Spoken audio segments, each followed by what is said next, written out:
Už jūsų pernai paaukotus 2 procentus gyventojų pajamų mokesčio galėjome padėti daugybei žmonių. Tarp jų 3 našlaičiams iš Jurbarko.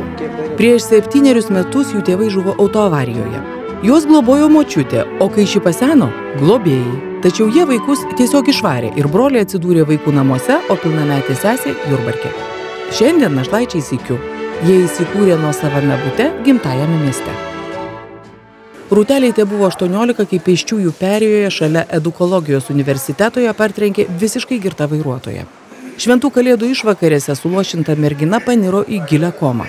Rūtelė ištiko net 2 klinikinės mirtis. Mergina išgyveno, tačiau jai reikalinga speciali priežiūra.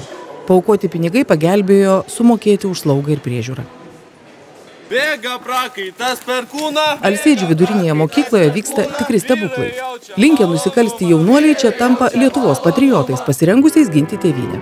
Mokyklos direktorius Leonas Mockūnas ir po pamokų vaikus papildomai moko, ir į teismus už savo lėšas važinėja, ir iškilmių suknele abiturientai, tiesa sykiu su savo žmona, yra pasirūpinęs.